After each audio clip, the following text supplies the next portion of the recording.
तो हम लोग ने ऑर्गेनिज्म एंड पॉपुलेशन वाला चैप्टर कंप्लीट कर लिया है। 10 लेक्चर लगे हैं। अब कई जन बोलेंगे कि 10 लेक्चर क्यों, तो वो चैप्टर में जनरली 5 से 6 लेक्चर में कंप्लीट करवा देते हैं।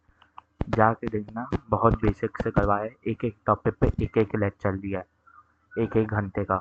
इतना बेसिक से करवाया है। तो नीट 2025 में उसने 12 के कंसेप्ट 11 से लिंक किए हैं। 12 के कंसेप्ट 11 से लिंक किए हैं। और वही चीज़ मैंने ऑर्गेनिज्म एंड पॉपुलेशन के लेक्चरों में की है। ठीक है। तो आज जो है वो क्वेश्चन प्रैक्टिस वाले हैं। पीवाईक्यू के पुराने रिकॉर्डेड है, यानी पुरानी, कितने पुरानी नहीं, पिछले साल ही 2025 के लिए आते थे। मार्च मार्च नहीं, अप्रैल में रिकॉर्ड किया था और उसी समय अपलोड थे। ठीक है। तो ये जो है, ये क्वेश्चन प्रैक्टिस है, वो पीवाईक्यू है। टाइप करना चैनल का नाम और चैप्टर का नाम टाइप करना, पीवाईक्यू टाइप करना, मिल जाएगा। ठीक है। और ये क्वेश्चन प्रैक्टिस है, इसके बाद पीवाईक्यू देखना ज़्यादा सही रहेगा। और देखना ज़रूर पीवाईक्यू। या पीवाईक्यू नहीं देखना है तो टेलीग्राम में जाना, वहाँ पे पीडीएफ मिल जाएगा, डाउनलोड करके खुद सॉल्व कर लेना। ठीक है। तो चालू करते हैं।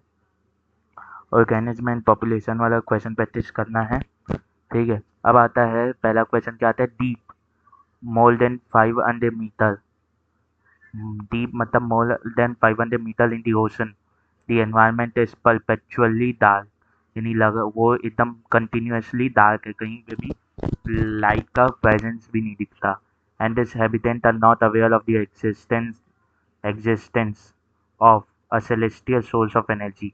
एक सेलेस्टियल सोर्स ऑफ एनर्जी, एक सेलेस्टियल सोर्स ऑफ एनर्जी मतलब सेलेस्टियल मतलब क्या होता है? जो भी स्पेस, जो वो है सोलर सिस्टम, उसमें कुछ भी जो प्रेजेंट है वो सेलेस्टियल है।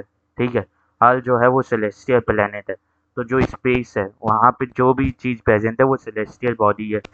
तो एक सेलेस्टियल सोर्स ऑफ एनर्जी तो पता ही नहीं। तो सेलेस्टियल सोर्स ऑफ एनर्जी है कौन? इसमें से एटीपी है क्या? बिल्कुल भी नहीं। फोटोसिंथेसिस है क्या? बिल्कुल भी नहीं। सनलाइट है क्या, यानी लाइट है क्या? बिल्कुल भी नहीं। आंसर क्या हो जाएगा? सन। सन एक सेलेस्टियल सोर्स ऑफ एनर्जी है। ठीक है। अब आता है the process in which the bodies internal environment is kept stable. मतलब केप्ट स्टेबल मतलब कांस्टेंट रखा जाता है। क्या रखा जाता है? कांस्टेंट रखा जा रहा है। क्या रखा जा रहा है? कांस्टेंट रखा जा रहा है। क्या रखा जा रहा है? कांस्टेंट रखा जा रहा है। हाँ कि ना? स्टेबल मतलब कांस्टेंट रखा जा रहा है। बाहर चेंज आ रहे हैं पर अंदर चेंज नहीं आ रहे। इस प्रोसेस को क्या बोलते हैं? हीमोस्टेसिस। यानी हीमो नहीं, होम्योस्टेसिस। इसलिए पहला ऑप्शन एडेप्टेशन। होम्योस्टेसिस एक तरह से एडेप्टेशन में ले सकते हैं। ज्योमेट्री बिल्कुल भी नहीं। तो एडेप्टेशन भी आंसर नहीं होगा, तो होम्योस्टेसिस डायरेक्टली दिया हुआ है, वो प्रोसेस का नाम नहीं है। वो ये हो सकता था कि एडेप्टेशन किसके कारण आ रहा है? होम्योस्टेसिस के कारण आ रहा है। ये क्वेश्चन बन सकता है। ऐसी लाइमेजेशन ऐसा कुछ नहीं होता। अब majority of organism which are restricted to narrow range of temperature is. अब ये नैरो रेंज ऑफ टेम्परेचर में क्यों रेस्ट्रिक्टेड है? क्योंकि इनमें क्या नहीं है? होम्योस्टेसिस नहीं है। इनमें होम्योस्टेसिस नहीं है। इनमें होमियो जो स्टेसिस है, मतलब बाहर के एनवायरमेंटल रिस्पेक्ट में इंटरनल एनवायरनमेंट मेंटेन करते रखना, इनमें होम्योस्टेसिस बिल्कुल भी नहीं है। तो ये बाहर के एनवायरनमेंट के हिसाब से अंदर का एनवायरनमेंट मेंटेन नहीं कर सकते, यानी कांस्टेंट नहीं रख सकते। बाहर चेंज आएगा तो अंदर भी चेंज आ जाएगा। तो इससे क्या होगा?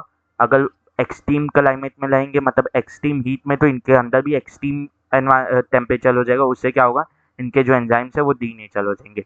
अगर बाहर एक्सट्रीम कोल्ड होगा तो अंदर भी एक्सट्रीम कोल्ड हो जाएगा, तो इनके एंजाइम इनएक्टिव हो जाएंगे। मतलब ये शॉर्ट रेंज ऑफ टेम्परेचर में जिएंगे। मतलब ये क्या कहते हैं? नैरो रेंज ऑफ या नैरो स्पेक्ट्रम ऑफ टेम्परेचर में जिएंगे, ताकि मेटाबॉलिज्म कर पाए, अपनी लिविंग स्टेट तो मेंटेन रख पाए। तो ये कौन होते हैं? कोल्ड ब्लडेड पोइकिलोथर्म्स, और इनका दूसरा नाम क्या है? स्टीनोथर्मल। स्टीनोथर्मल तो पहला ही ऑप्शन है। अब आता है सैलिनिटी इन वाटर।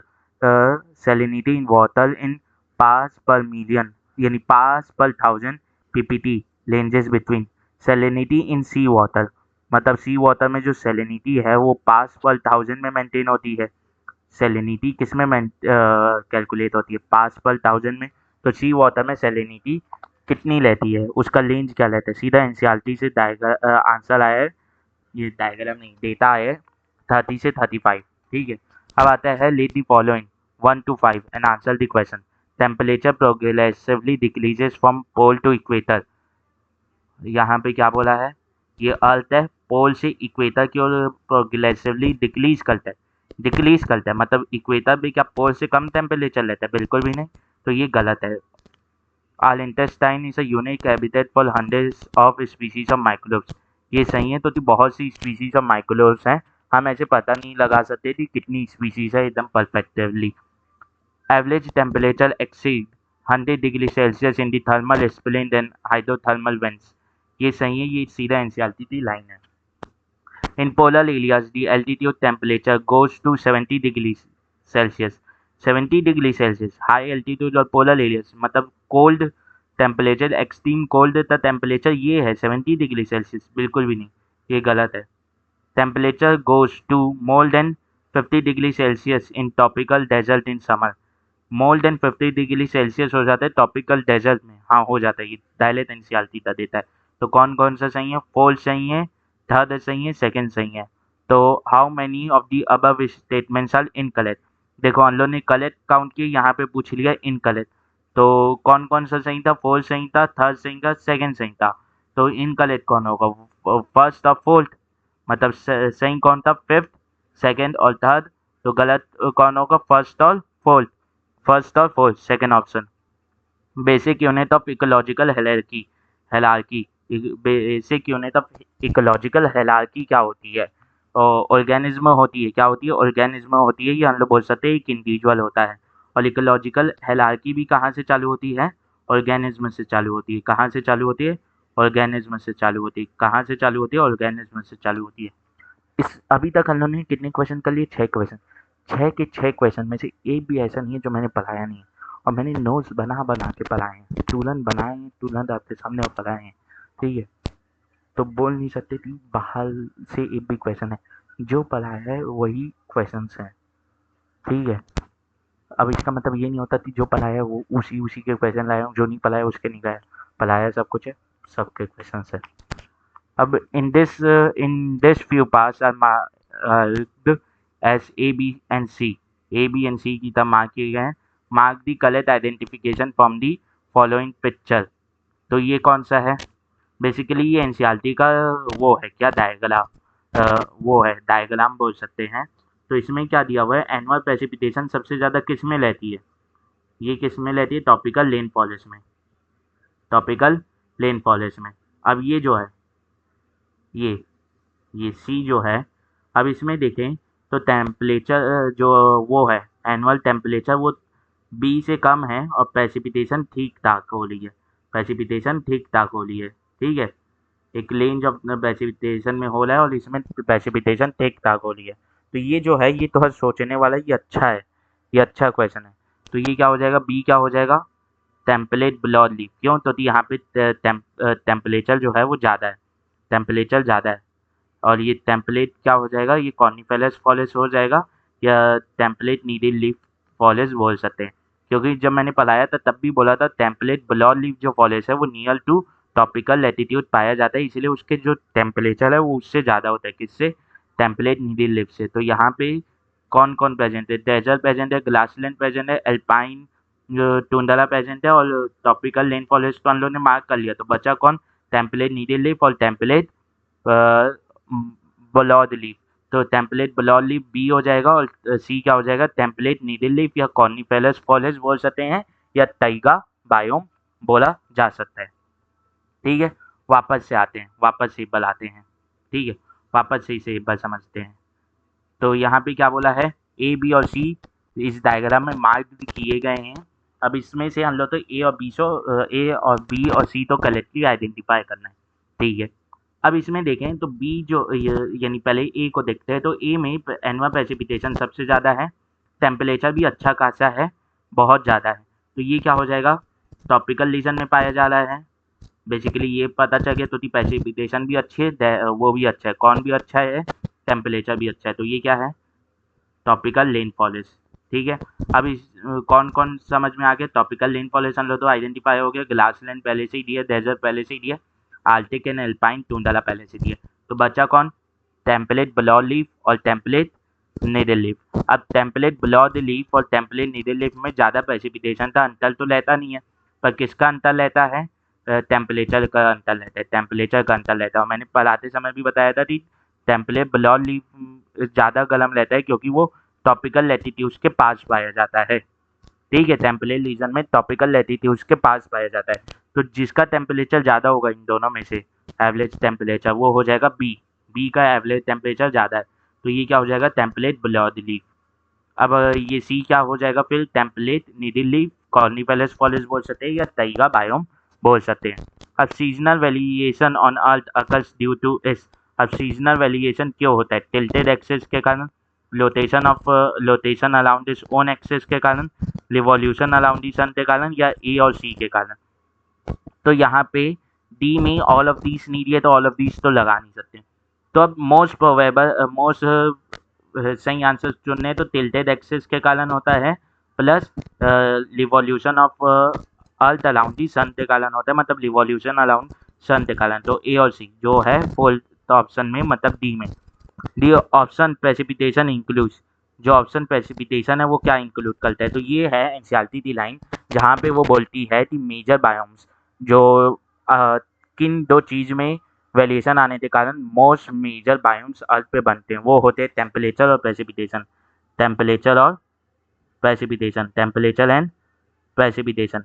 और वहाँ पे वो प्रेसिपिटेशन में लिखती है कि प्रेसिपिटेशन इंक्लूड करता है स्नोफॉल और रेनफॉल, इस रेन को और रेन को, ठीक है, रेन को प्लस स्नो को इंक्लूड करती है।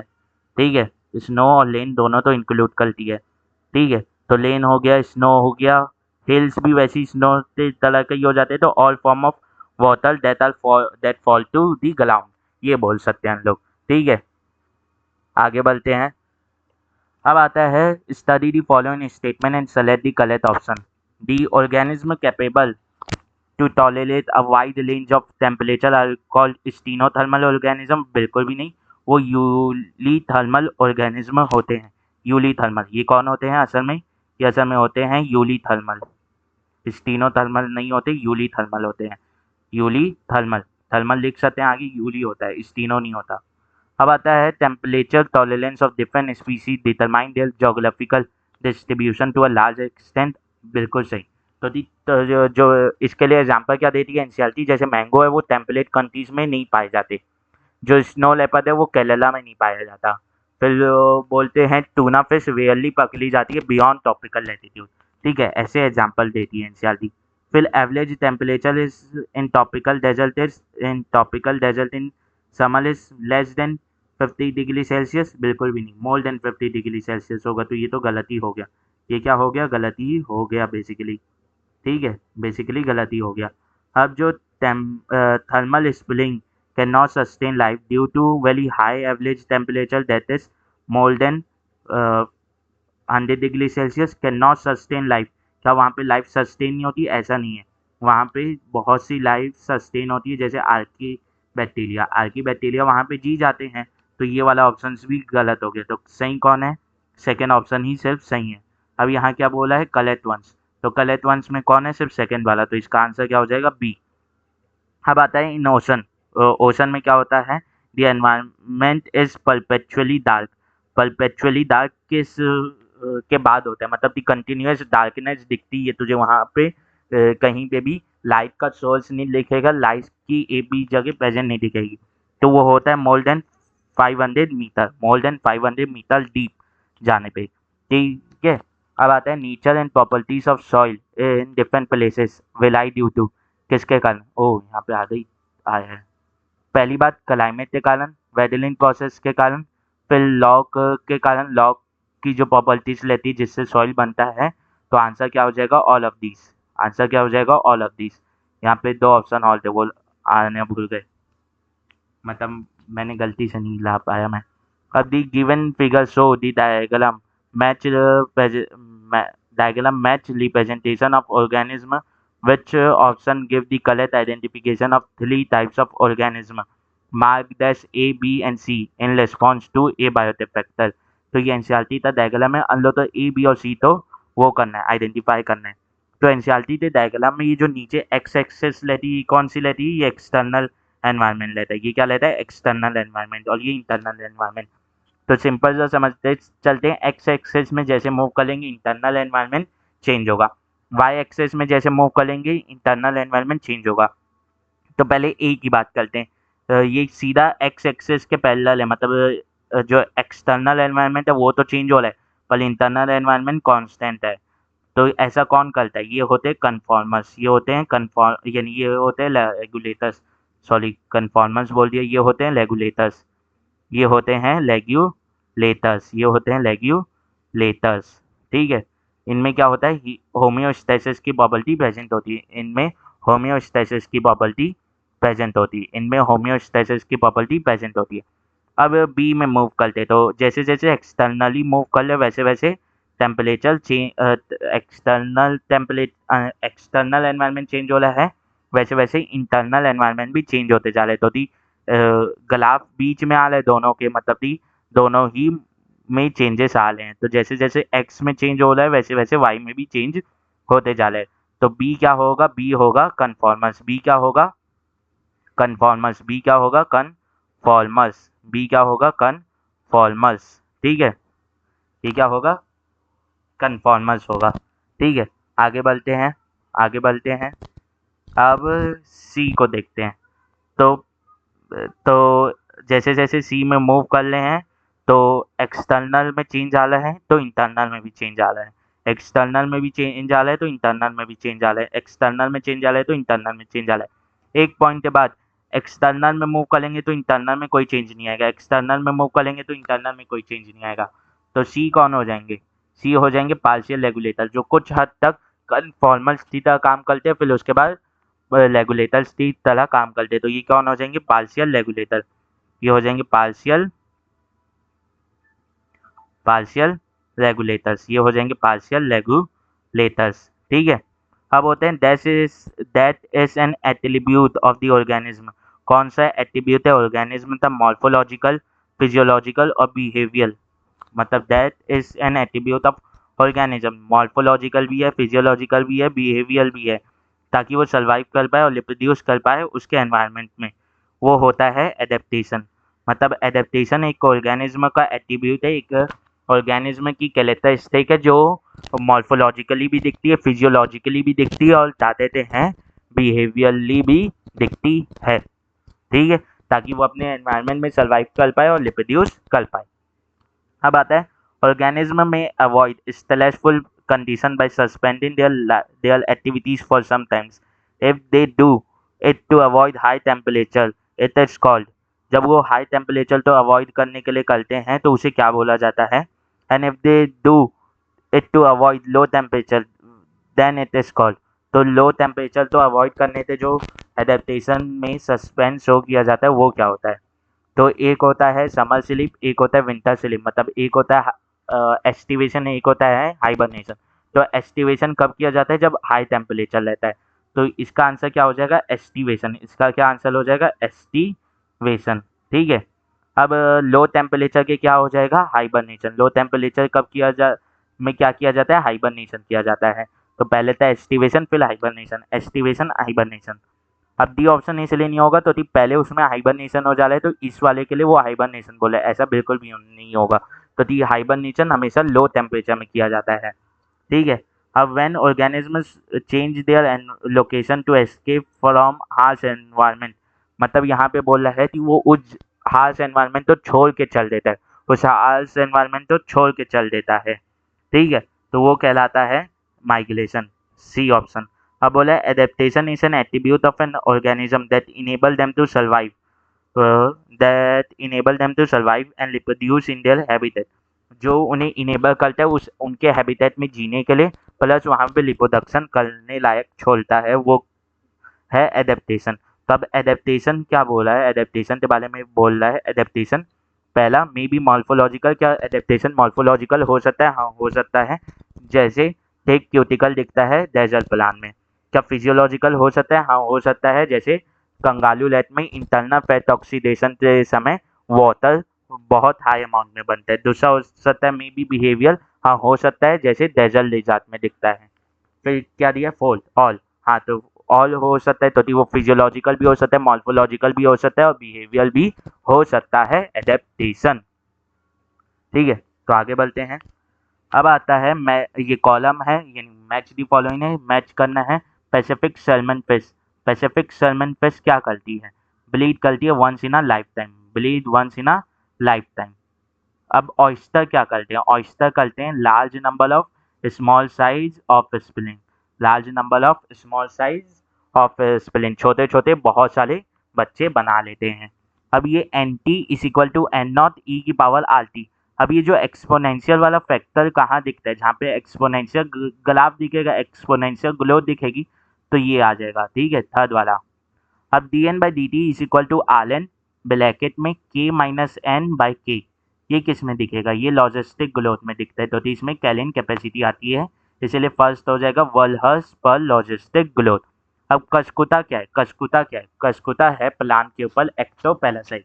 अब आ जाता है that is the number of individual और population who left the habitat and have gone elsewhere during the time period under consideration. मतलब ऐसे नंबर ऑफ इंडिविजुअल्स जो एक पॉपुलेशन तो छोड़ के, पॉपुलेशन तो छोड़ते उस हैबिटेट से निकल गए हैं और बता देते हैं किसी और जगह चल दिए हैं इस समय के लिए, अंडर कंसीडरेशन मतलब अपनी सल्टों से अपने अपने बता देते हैं अपने आप से गए, उन्हें कोई फोर्स नहीं किया, वो कहलाता है एमिग्रेशन। वो क्या कहलाता है? एमिग्रेशन। अब आता है thorns of acacia and cactus are the most common morphological means of. Thorns जो हैं एकासिया थे और कैक्टस थे, ये मोस्ट कॉमन क्या है? डिफेंस मैकेनिज्म है। क्या डिफेंस मैकेनिज्म है? मॉर्फोलॉजिकल डिफेंस मैकेनिज्म है। अब आता है what type of human population is represented by the given age pyramid. ये एज पिरामिड दिया हुआ है, इसमें कौन सी पॉपुलेशन रिप्रेजेंट की गई है ह्यूमन की, किस टाइप की पॉपुलेशन? तो एज पिरामिड के आधार पर तीन टाइप की पॉपुलेशन होती है, स्टेबल, डिक्लाइनिंग और ग्लोइंग पॉपुलेशन। ग्लोइंग पॉपुलेशन में रिप्रोडक्टिव वो बताते थे इंडिविजुअल रहते हैं, वो कम रहते हैं प्री रिप्रोडक्टिव इंडिविजुअल से, और डिक्लाइनिंग पॉपुलेशन में प्री रिप्रोडक्टिव कम रहते हैं रिप्रोडक्टिव से। स्टेबल में प्री रिप्रोडक्टिव और रिप्रोडक्टिव ऑलमोस्ट सिमिलर रहते हैं। तो यहाँ पे देखूँ तो प्री रिप्रोडक्टिव का बॉक्स छोटा दिख रहा है, मतलब वो कम है।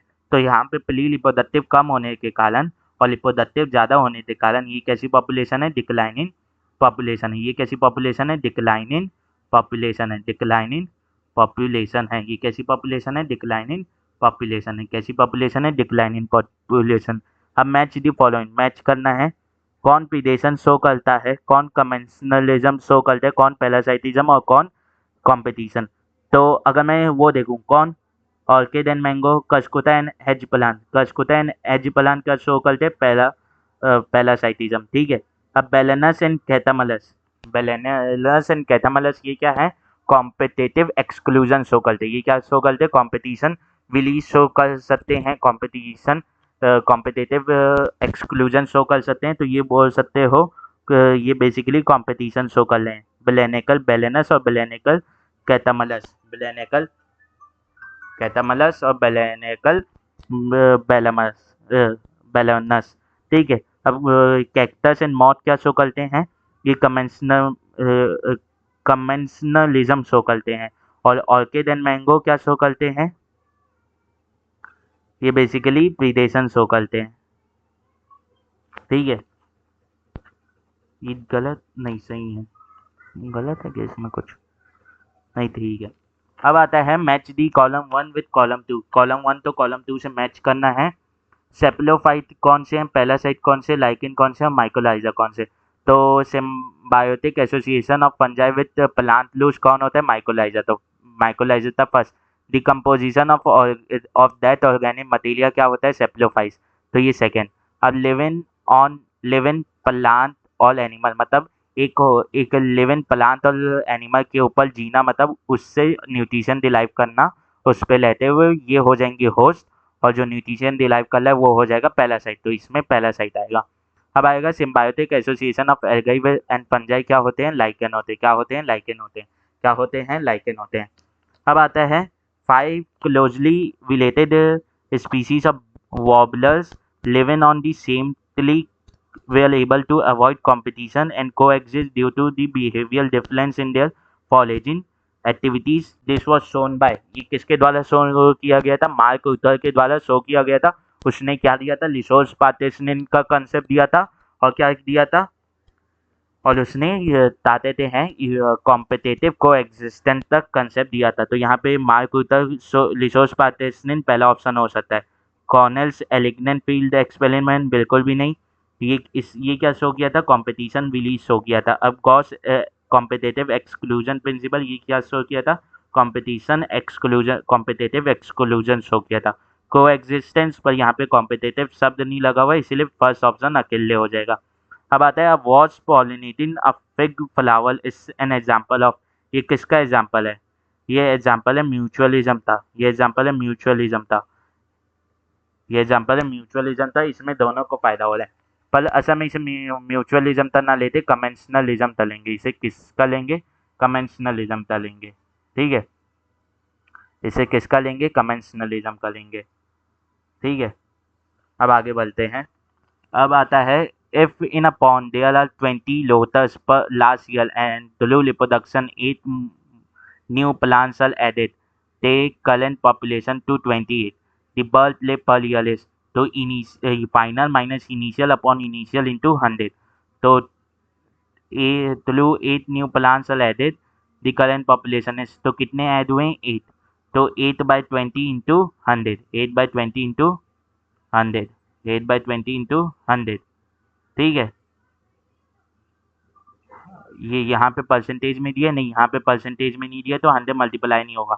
8/20 मतलब 4/10, 4/10 होगा तो मतलब 0.4, तो बी ऑप्शन हो जाएगा। अब आता है what do obligate parasite depends upon for living, किसके ऊपर डिपेंड करते हैं? वो लिविंग हाउस के ऊपर ही डिपेंड करते हैं। तो डेड के ऊपर वो काम ही नहीं कर सकते, न्यूट्रिशन डिलाइव ही नहीं कर सकते, उनके पास डाइजेस्टिव सिस्टम नहीं रहता, तो उन्हें कॉम्प्लेक्स मटेरियल को सिंपल मटेरियल में डाइजेस्ट करके कौन देगा? न्यूट्रिशन के फॉर्म में।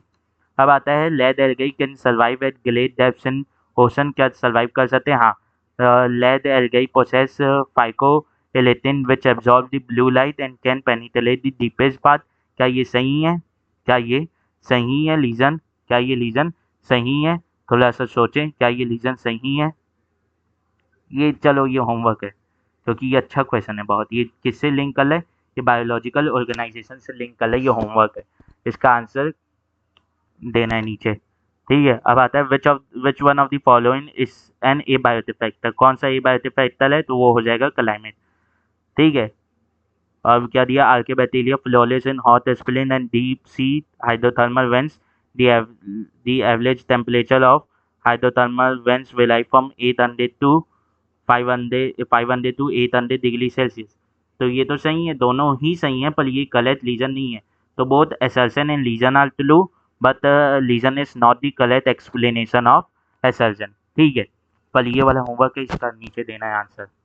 अब आता है व्हाट इज कैलिन कैपेसिटी, कौन सी कैलिन कैपेसिटी? कैलिन कैपेसिटी होती है कि एक नेचर कितने अमाउंट ऑफ इंडिविजुअल्स को सपोर्ट कर सकता है। एक पॉपुलेशन से कितने अमाउंट ऑफ इंडिविजुअल्स को, या एक पॉपुलेशन में कितने नंबर ऑफ इंडिविजुअल्स को सपोर्ट कर सकता है। अगर उससे ज़्यादा उस पॉपुलेशन में नंबर ऑफ इंडिविजुअल्स हुए तो नेचर डिस्टेबलाइज हो जाएगा, सपोर्ट नहीं कर पाएगा, इकोसिस्टम डिस्टेबलाइज हो जाएगा। तो capacity of an organism to produce young बिल्कुल भी नहीं। ये तो बायोटिक पोटेंशियल हो जाएगा, maximum number of individuals of a particular species that an environment can sustainably support over time and beyond which no further growth is possible, ये सही है। ठीक है, अब gene frequency from one generation to next generation बिल्कुल भी नहीं। Gene frequency in same generation बिल्कुल भी नहीं। assertion क्या है? The triangular age pyramid is a graphic representation of a young and glowing population. ऐसा जरूरी नहीं है, ऐसा जरूरी नहीं है। Age pyramid is a graphical representation of proportion of various age group of the population, ये सही है। तो कई बार डिक्लाइनिंग पॉपुलेशन भी हो जाती है, कई बार स्टेबल पॉपुलेशन भी हो जाती है, इसलिए assertion is false, reason is true. अब आता है many desert plants have thick cuticle on their leaf surface, ये सही है। Their stomata arrange in deep pits, मतलब संकन लेते हैं, ये भी सही है। तो both A and B, none of the above बिल्कुल भी नहीं हो सकता आंसर।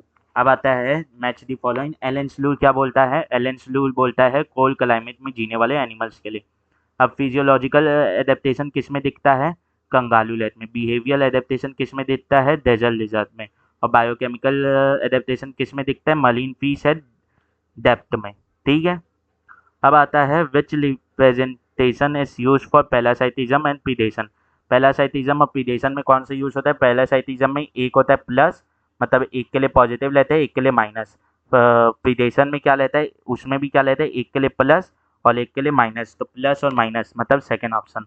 अब आता है particularly which group of organism require light as energy source. किस ग्रुप ऑफ ऑर्गेनिज्म को एनर्जी सोर्स, एनर्जी की यानी लाइट को एनर्जी की तरह रिक्वायर होती है, तो वो होते हैं और फोटो ऑर्थोट्रॉप्स। तो यहाँ पे फोटो ऑर्थोट्रॉप्स दिए नहीं, ऑर्थोट्रॉप्स दिए, तो यही हो जाएगा आंसर। ठीक है, आगे बढ़ते हैं। अब आता है example of predator and play includes. क्या इस पहले प्रीडेटर और सीड प्ले है? सही है। टाइगर प्रीडेटर है और डियर प्ले है? सही है। ऑर्किड क्या प्रीडेटर है? मैंगो प्ले है? बिल्कुल भी नहीं। तो इसका आंसर हो जाएगा बोथ ए एंड बी। यही मुझे लगा था क्या। हाँ यहाँ पे है ना, ये गलत है। यहाँ पे है ना गलत है, यहाँ पे ऑप्शंस गलत दिए हैं, ये ऑप्शंस गलत दिए हैं। ठीक है, तो इसे काट देते हैं, लग ही रहा था मुझे। ठीक है, अब आता है interspecific interaction arise from the interaction of population of how many different species. कितनी इंटर स्पेसिफिक इंटलेक्शन अलाइज करती है कितनी इंटलेक्शन ऑफ स्पीसीज के कारण? एक दो, कम से कम दो होने चाहिए, तो यहाँ पे आंसर क्या हो जाएगा? दो हो जाएगा। तो दी थली भी थली मैंने उस समय भी बोला था, जब भी एक इंटलेक्शन की बात करेंगे तो किसी दो पॉपुलेशन के बीच में बात करेंगे। एक साथ तीनों पॉपुलेशन तो नहीं लिया जाता, पहले दो के बीच में बात की जाती है, फिर दूसरे दो के पेयर में, फिर दूसरे दो के पेयर में बात की जाती है। तो आंसर हो जाएगा टू। अब आ जाता है what Darwin observe while developing his theory of natural selection. When resources in habitat are unlimited, each species has the ability to realize its realize fully its innate potential to grow in number. When resources in habitat are limited, each species have the ability to realize fully its innate potential to shrink in number. बिल्कुल भी नहीं, ये तो किसी हद तक सही भी था। अब आता है when resources in habitat are unlimited, each species has the ability to realize fully its innate potential to shrink in number. बिल्कुल भी नहीं, तो इसका आंसर हो जाएगा वन। ठीक है, पर यहाँ पे बोला है थ्योरी ऑफ नेचुरल सिलेक्शन, तो क्या डार्विन ने ये ऑब्जर्व किया था? क्या डार्विन ने ये ऑब्जर्व किया था? बिल्कुल भी नहीं, तो इसका आंसर हो जाएगा नन ऑफ दी अबव। अब आता है पॉपुलेशन इकोलॉजी। रुक जाओ, क्या स्टेटमेंट क्या दिया है? What Darwin observe while developing as theory of natural selection. तो ये ऑब्जर्व किया था कि जब रिसोर्सेज अनलिमिटेड रहती हैं, तो जो ईच स्पीसीज के पास उसकी इनेट पोटेंशियल उससे रियलाइज हो जाती है ग्लो करने की, उसके पॉपुलेशन तो ग्लो करने की। तो फर्स्ट ऑप्शन हो जाएगा। population ecology is an important area because it links ecology to population ecology एक important area है, क्योंकि वो लिंक करती है इकोलॉजी टू, किससे लिंक करती है? Population genetics, evolution, A and B, both A and B, और एनवायरनमेंट से। किससे लिंक करती है? वो है एनवायरनमेंट से। इकोलॉजी हमेशा एनवायरनमेंट से लिंक करती है। अब आता है many species of many plant, यानी many species of a small plant like dash glowing in forest are adapted to photosynthesize optimally under very low light condition due to overshadowing by tall canopied plant। तो ये कौन होते हैं? Short height plant, herbs and shrubs. तो second option हो जाएगा, ये NCERT की लाइन है। अब आता है नीश क्या है? नीश क्या है? नीश एक इम्पॉर्टेंट रोल है, या एक बायोलॉजिकल रोल है, या एक फंक्शनल रोल है बोल सकते हैं।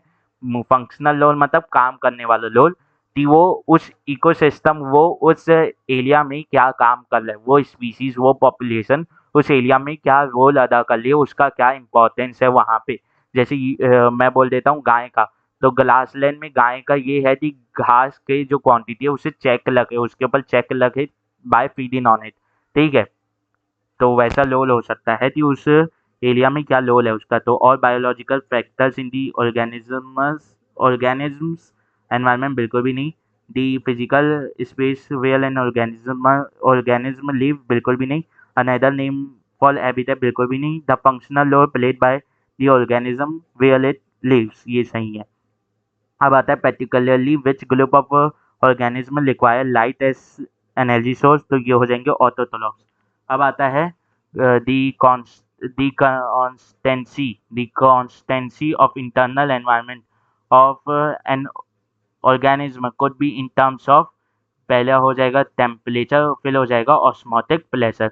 तो क्रिटिकल टेम्परेचर बिल्कुल भी नहीं, क्रिटिकल टेम्परेचर कैसे हो जाएगा, and osmotic concentration of body fluid.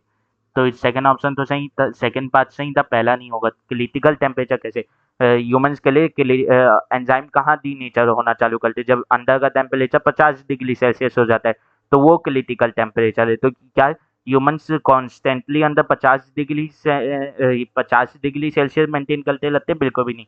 अगर ये बात पार्शियल रेगुलेटर्स के लिए वो ले लेती तब सही होती, तो क्योंकि पार्शियल रेगुलेटर में जब क्रिटिकल टेम्परेचर जस्ट हिट होता है तब वो रेगुलेटर्स की तरह काम करना चालू करते हैं। ठीक है, तो optimal temperature and osmotic concentration of the fluid of the body fluid, ये सही है। ठीक है, optimal amount of body mass, बिल्कुल भी नहीं। Optimal temperature and diffusive concentration, नहीं, बिल्कुल भी नहीं। डिफ्यूज करने वाली कंसंट्रेशन थोड़ी, और osmotic concentration. All birds and mammals and a very few lower vertebrates and invertebrates species are indeed capable of, basically उनमें क्या लेता है, वो क्या लेते हैं, रेगुलेटर्स लेते हैं, उनमें होम्योस्टेसिस लेते हैं, मतलब वो थर्मल रेगुलेशन शो कर सकते हैं, ऑस्मो रेगुलेशन शो कर सकते हैं, इसलिए both A and B. Ecology at organismic level is essentially, क्या होता है एक ऑर्गेनिज्म के लेवल पे इकोलॉजी तो क्या बोलते हैं, बेसिकली उसे क्या बोलते हैं, फिजियोलॉजिकल इकोलॉजी, फिजियोलॉजिकल इकोलॉजी। आगे बढ़ते हैं। What is true for individuals of same species, एक ही स्पीसीज के इंडिविजुअल्स के लिए क्या सही है, तो वो हो जाएगा इंटरब्रीडिंग। तो वो सेमनेस में सेमनेस हो जरूरी नहीं है, तो एक इंडिविजुअल अलग अलग रोल भी अदा कर सकता है, जैसे जो वो है कौन, जैसे बोल सकते हैं सांप जो है वो चूहे को भी खा सकता है और फ्लॉग को भी खा सकता है। तो सांप जो है वो किसी एक एनवायरनमेंट में जहाँ फ्लॉग प्रेजेंट होंगे, तो अगर वहाँ सांप प्रेजेंट है तो वो सांप जो है फ्लॉग की पॉपुलेशन तो कंट्रोल में रख है, पर जहाँ पे ऐसे एनवायरनमेंट में जहाँ चूहे प्रेजेंट होंगे वहाँ पे वो जो सांप है वो चूहे की पॉपुलेशन तो कंट्रोल में रख है, तो दोनों काम हो सकते हैं। तो दो अलग अलग नेस हो गए। क्या लिव इन सेम हैबिटेट, क्या सभी एक स्पीसीज के ऑर्गेनिज्म सेम हैबिटेट में रहते हैं, क्या ह्यूमन सभी सेम हैबिटेट में रहते हैं, बिल्कुल भी नहीं। इसलिए सेकंड ऑप्शन भी नहीं होगा। लिव इन डिफरेंट हैबिटेट, क्या जरूरी है कि वो डिफरेंट हैबिटेट में रहे, जरूरी नहीं है, तो वो सेम हैबिटेट में भी रह सकते हैं, डिपेंड करता है कंडीशंस के ऊपर। ठीक है, तो इसीलिए थर्ड ऑप्शन सबसे ज़्यादा सही है। अब ecology is basically concern with how many basic level of organisation, NCERT कितने लेवल ऑफ ऑर्गेनिज्म के बारे में लिखती है, बेसिकली पहले वो लिखती है ऑर्गेनिज्म के बारे में, फिर पॉपुलेशन के बारे में, फिर कम्युनिटी के बारे में, फिर बायोम के बारे में। यही सिर्फ 4 लेवल है जो एनसीईआरटी लिखती है। इकोलॉजी बस यही 4 लेवल के बारे में बात करती है, और अगर हम लोग देखें तो जितना भी हम लोग बात किए हैं उसमें बस यही 4 लेवल के बारे में बात की है, तो वो हो जाएगा फोर्थ, थर्ड ऑप्शन। अब आ जाता है इकोलॉजी डिस्क्राइब, इकोलॉजी किस चीज़ को डिस्क्राइब करती है, इकोलॉजी डिस्क्राइब करती है एक लिविंग ऑर्गेनिज्म के इंटरेक्शन, तो उसके एनवायरनमेंट में, अब उसके एनवायरनमेंट में बायोटिक फैक्टर भी होते हैं, ए बायोटिक फैक्टर भी। तो इंटरेक्शन बिटवीन लिविंग ऑर्गेनिज्म, बिल्कुल भी नहीं। लिविंग ऑर्गेनिज्म के बीच उसका एक पार्ट है, बस यहाँ पे ले दिया ओनली, इसलिए नहीं। Interaction between the members of single species only, बिल्कुल भी नहीं। Interaction of organism among themselves as well as their surrounding abiotic components, ये सही है, ये सबसे सही है, इसलिए थर्ड ऑप्शन। अब आ जाता है forest near equator region are, equator region के पास कौन से फॉरेस्ट पाए जाते हैं, ट्रॉपिकल रेन फॉरेस्ट, प्रेसिपिटेशन भी अच्छी होती है और जो टेम्परेचर है वो भी यहाँ पे अच्छा खासा होता है। अब आता है competition for food light and space is more severe इन, किस चीज़ में बता देते हैं, किस में ये सबसे ज़्यादा सीवियर रहता है, तो closely related species glowing in same area, closely related species glowing in different area, distantly related species glowing in same habitat, distantly related species glowing in different habitat. तो ये क्या होगा, closely related species glowing in same area. क्योंकि same species के लेंगे तो उनके same फॉलोजिंग pattern और सेम क्या लेंगे, सेम फीडिंग पैटर्न लेंगे, तो उसमें क्या होगा, कॉम्पिटिटिव को एग्जिस्टेंस का जो कंसेप्ट है वो बहुत उस पे लागू होना बहुत वीक हो जाएगा। ठीक है, बड़ी मुश्किल होगी, तो थी सेम फॉलोजिंग पैटर्न और सेम फीडिंग पैटर्न हो जाएगा। ठीक है, अब आता है closely related species glowing in different habitat, बिल्कुल भी इसलिए नहीं होगा तो डिफरेंट हैबिटेट है तो उन्हें फूड, स्पेस और लाइट के बारे में बात ही नहीं करनी आपस में, तो थी सबके पास अलग अलग एरिया, सबके पास अलग अलग फूड, सबके पास अलग अलग लाइट लगेगी। अब होता है distantly related species glowing in the same habitat, इसलिए नहीं होगा क्योंकि यहाँ पे दे दिए क्लोजली रिलेटेड, तो क्लोजली रिलेटेड सबसे ज़्यादा ललेंगे तो उनकी फॉलोजिंग पैटर्न और फीडिंग पैटर्न सेम होता है, नियरली सेम रहता है। और डिफरेंट डिस्टेंटली रिलेटेड मतलब दूर दूर रिलेटेड, आपस में ज़्यादा रिलेटेड नहीं है, तो उनके फॉलोजिंग और फीडिंग पैटर्न में डिफरेंस होने का गैप जो है वो ज़्यादा होता है, इसलिए ये नहीं होगा, ना ये होगा। तो यहाँ पे डिफरेंट हैबिटेट बोल दिया है। अब आता है large ecosystems are called, large ecosystems को क्या बोलते हैं, अल्टीमेटली बायोम ही बोलते हैं। Largest ecosystem on the world, largest ecosystem of the world is, सबसे बड़ा इकोसिस्टम दुनिया का कौन सा है, क्या फॉरेस्ट है, बिल्कुल भी नहीं, फॉरेस्ट छोटे छोटे भाग में, क्या ग्लासलैंड है, बिल्कुल भी नहीं, क्या ग्लेट लेक्स हैं, बिल्कुल भी नहीं, आंसर हो जाएगा ओशन। तो 75% ऑफ अर्थ जो है वो 70% ऑफ अर्थ किससे, ओशन से खिलाई हुई है, इसलिए अल्टीमेटली ओशन ही हो जाएंगे, ओशन है तो ओशन तक इकोसिस्टम भी होगा। अब सवानास क्या है, सवानास क्या है, क्या टॉपिकल लेन फॉरेस्ट है, डेजर्ट है, ग्रासलैंड है विद स्कैटर टिली, या डेंस फॉरेस्ट है विद क्लोज कैनोपी, क्या ये क्या है, ये थोड़ा सा सोचे इसके ऊपर, ये क्या है सवानास।